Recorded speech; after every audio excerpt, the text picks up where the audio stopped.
आप सभी को राम राम। मैं दीपक कुमार आप सभी का स्वागत करता हूं दादा डायलॉग में। दोस्तों, आप सभी से निवेदन है कि वीडियो को देखिए, लाइक कीजिए, शेयर कीजिए और चैनल को सब्सक्राइब कीजिए। दोस्तों, पश्चिम बंगाल की राजनीति में एक बड़ा भूचाल आने वाला है। जी हाँ, वो भी लोकसभा चुनाव से पहले। और यह भूचाल इतना बड़ा होगा जो पश्चिम बंगाल में ममता बनर्जी के राजनीतिक साम्राज्य को हिलाकर रख देगा। जी हाँ, ऐसे भी आप सब देख रहे हैं कि पश्चिम बंगाल का राजनीतिक हालात पिछले कुछ दिनों से बहुत बदला हुआ है। पश्चिम बंगाल में इस समय जो कुछ हो रहा है वह ममता बनर्जी और टीएमसी के लिए सामान्य घटना नहीं है। पहले से ही ममता बनर्जी और उनके पार्टी के लोग राजनीतिक तौर पे पश्चिम बंगाल में अपने आप को असहज महसूस कर रहे हैं। लेकिन उसके बीच में जिस तरीके का घोषणा कलकत्ता हाई कोर्ट के जज जस्टिस गंगोपाध्याय जी ने किया है, उनके एक घोषणा ने टीएमसी और उनकी नेता ममता बनर्जी के राजनीतिक साम्राज्य को अभी से ही हिलाना शुरू कर दिया है। और शायद ये आजाद भारत के राजनीतिक इतिहास में या आजाद भारत के इतिहास में पहली ऐसी घटना होगा कि किसी हाई कोर्ट का जज किसी राजनीतिक पार्टी के दबाव की वजह से, उनके गुंडों से प्रताड़ित होकर, उनके इकोसिस्टम से परेशान होकर इस तरीके का निर्णय ले रहा है। जी हाँ, दरअसल कलकत्ता हाई कोर्ट के जज जस्टिस गंगोपाध्याय जी ने इस्तीफे का ऐलान किया है। उन्होंने कहा है कि मैं कलकत्ता हाई कोर्ट के जज के पद से इस्तीफा दे दूंगा 5 मार्च को। उसके बाद मैं राजनीति में उतरूंगा। जी हाँ, और जस्टिस अभिजीत गंगोपाध्याय जी का यह ऐलान टीएमसी और ममता बनर्जी के साम्राज्य के लिए शुभ नहीं माना जा रहा है। जस्टिस गंगोपाध्याय जी के बंगाल की राजनीति में एंट्री ममता बनर्जी के साम्राज्य को बहुत बड़ा झटका है, क्योंकि जस्टिस गंगोपाध्याय, जस्टिस अभिजीत गंगोपाध्याय वह जज हैं जिन्होंने कलकत्ता हाई कोर्ट में जज रहते हुए भी जिस तरीके का कार्य पश्चिम बंगाल के लोगों के हित में किया, पश्चिम बंगाल राज्य के हित में किया, उससे ममता बनर्जी और उनके पार्टी का पूरा इकोसिस्टम हिला हुआ था। जस्टिस गंगोपाध्याय जी का ही देन है कि आज ममता बनर्जी के कई कद्दावर नेता सलाखों के पीछे हैं। और शायद इसी बात की चीर, इसी बात का जो नाराजगी था, जिसके वजह से जस्टिस गंगोपाध्याय जी को, अभिजीत गंगोपाध्याय जी को ममता बनर्जी, टीएमसी पार्टी और उनका जो पूरा इकोसिस्टम है वह इतना प्रताड़ित किया, अपने इकोसिस्टम से इतना उनको प्रताड़ित करवाया कि अब वो हम मजबूरन इस तरीके का फैसला ले रहे हैं। नहीं तो इससे पहले ऐसा कभी भी नहीं हुआ कि किसी हाई कोर्ट का जज इस तरीके से अपने पद से इस्तीफा देकर डायरेक्ट राजनीति में आने का बात कहता हो या कहा हो। रिटायरमेंट के बाद ऐसा नहीं है कि ये जस्टिस गंगोपाध्याय जी पहला ऐसे जज हैं जो राजनीति में आएंगे। इससे पहले भी कई एक जस्टिसों ने, यहाँ तक कि सुप्रीम कोर्ट के जस्टिसों ने रिटायरमेंट के बाद राजनीति में आ चुके हैं। इस देश में तो ऐसा ऐसा कमाल हुआ है कि पहले नेता, उसके बाद सुप्रीम कोर्ट के जज बने हैं, वो भी मुख्य न्यायाधीश तक बने हैं। लेकिन इस तरीके से ताल ठोक कर राजनीति में कोई जज पहली बार आ रहे हैं। और जब जस्टिस अभिजीत गंगोपाध्याय जी इस तरीके से ताल ठोक कर आ रहे हैं तो समझ जाइए कि टीएमसी और उनके नेताओं का क्या होगा, उनके राजनीतिक साम्राज्य का क्या होगा पश्चिम बंगाल में। दरअसल जस्टिस गंगोपाध्याय, अभिजीत गंगोपाध्याय जी ने कहा है, मुझे सत्तारूढ़ दल टीएमसी के नेताओं के द्वारा कई बार राजनीति मैदान में आने और लड़ने की चुनौती दी गई है। इसलिए मैंने सोचा कि क्यों नहीं मैं राजनीति में आऊं। जी हाँ, ये जस्टिस अभिजीत गंगोपाध्याय जी का एक बंगाली चैनल पे दिया हुआ बयान है। और यह बात सही है कि जस्टिस गंगोपाध्याय जी को टीएमसी के नेता, उनके कार्यकर्ता, उनका जो इकोसिस्टम है वह पिछले कई एक सालों से बहुत बुरी तरीके से ट्रोल कर रहा था, उनको एक तरीके से प्रताड़ित कर रहा था, उनको परेशान करके रखा था। और सब किस लिए?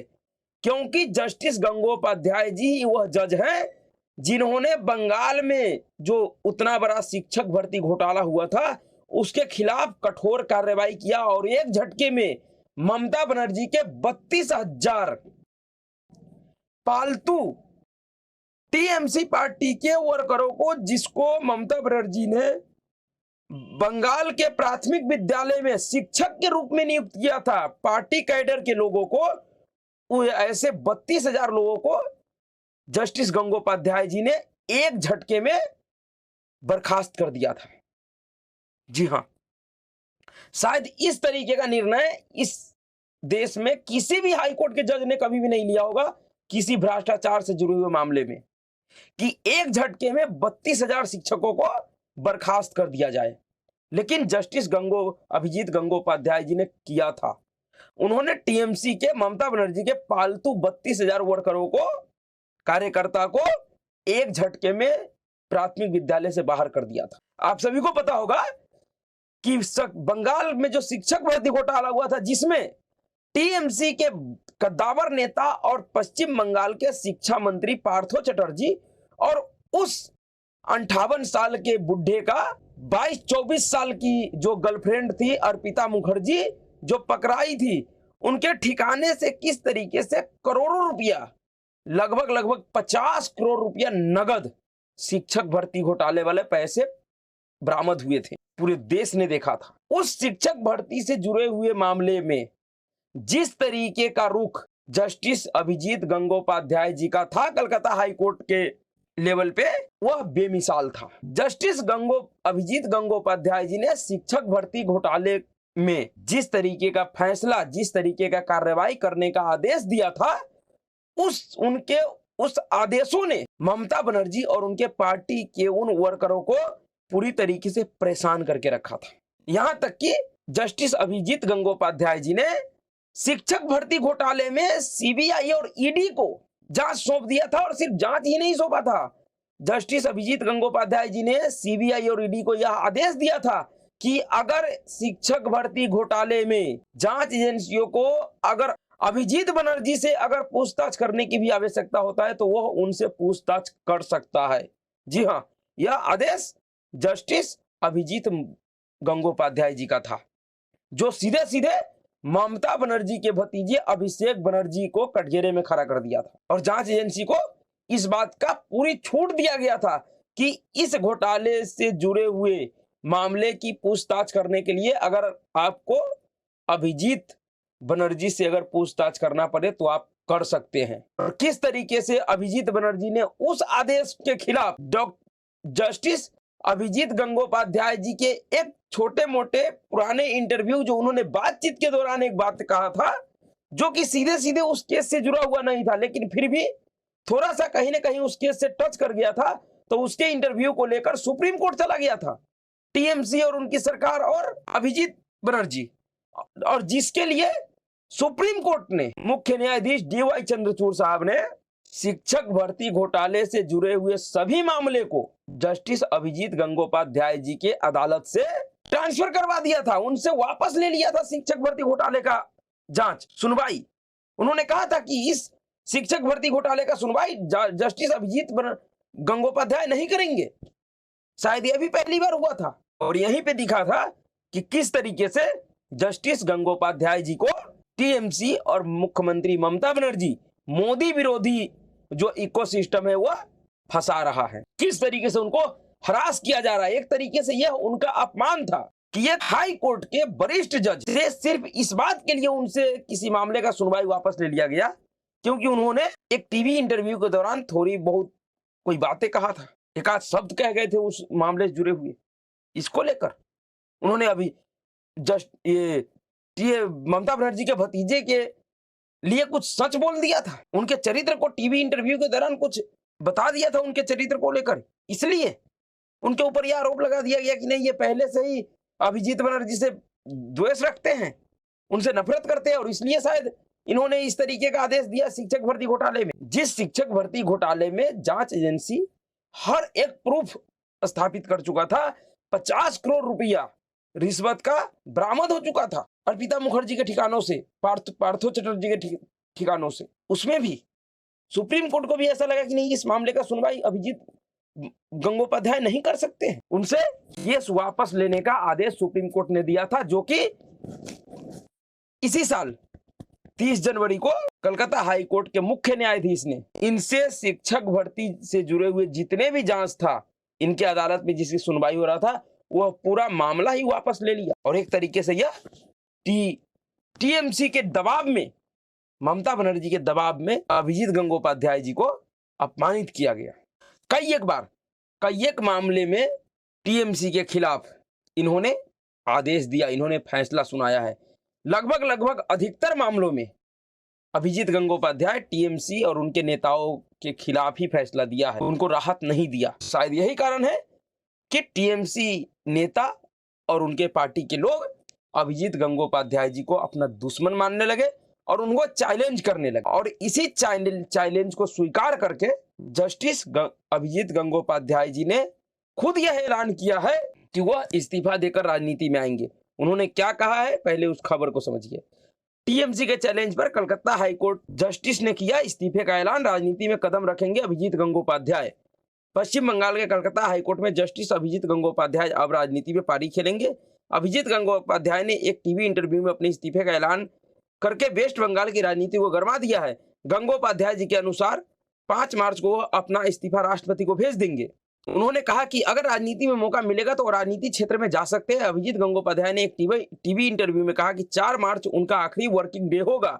वह कलकत्ता हाईकोर्ट में अलॉट किए गए मामलों की सुनवाई पूरी करेंगे और फिर इस्तीफा देंगे। गंगोपाध्याय के कलकत्ता हाईकोर्ट की जस्टिस के तौर पर शिक्षक भर्ती घोटाला सहित कई एक मामलों में फैसला सुनाकर सुर्खियां बटोरी है। जी हाँ, ये बात सही है।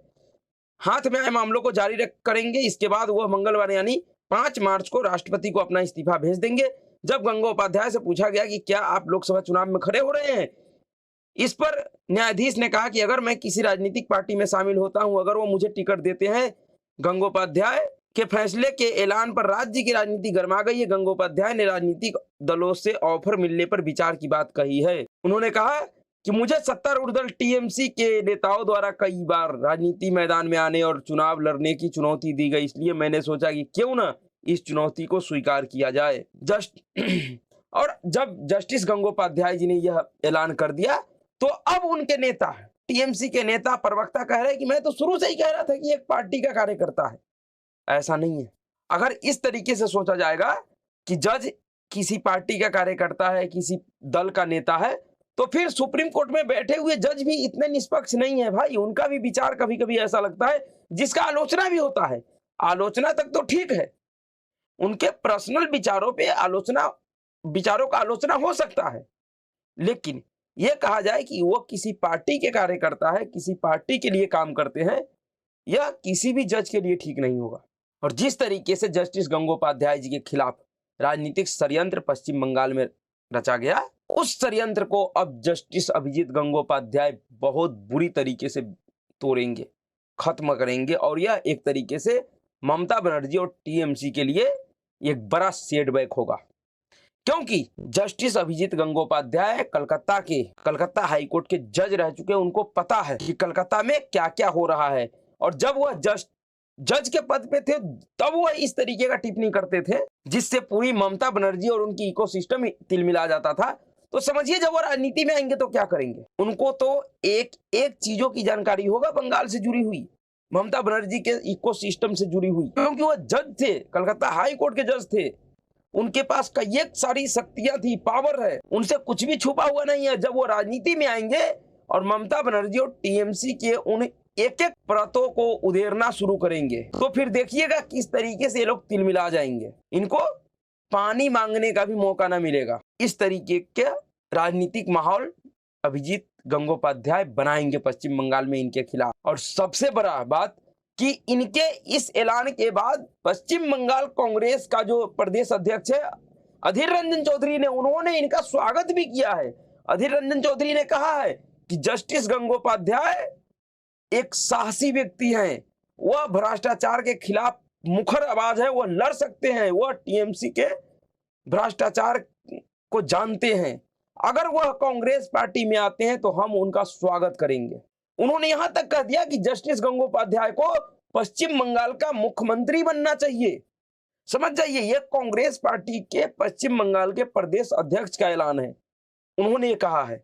तो समझिए कि जस्टिस गंगोपाध्याय जी किस तरीके से ममता बनर्जी और उनके पूरे सिस्टम के लिए सरदर्द बनेगा पश्चिम बंगाल में, पश्चिम बंगाल की राजनीति में। लेकिन जिस तरीके का उनका विचार है, जिस तरीके का उनका विचारधारा है, उनको देखकर यह लग रहा है कि जस्टिस गंगोपाध्याय भारतीय जनता पार्टी में ही जाएंगे अगर वो चुनाव लड़ेंगे तो। लेकिन चाहे वो किसी भी पार्टी से लड़े, उन्होंने खुद कहा है कि टीएमसी को छोड़कर मैं किसी भी राजनीतिक दल की तरफ से चुनाव लड़ूंगा। वो किसी भी राजनीतिक दल की तरफ से अगर चुनाव लड़ेगा तो सरदर्द टीएमसी को ही होगा, झटका उन्हीं को लगेगा। देखिए जस्टिस गंगोपाध्याय जी क्या करते हैं। तो अभी के लिए इतना ही। अगर आपको वीडियो अच्छा लगा तो वीडियो को लाइक कीजिएगा, शेयर कीजिएगा और चैनल को सब्सक्राइब कीजिएगा। नमस्कार।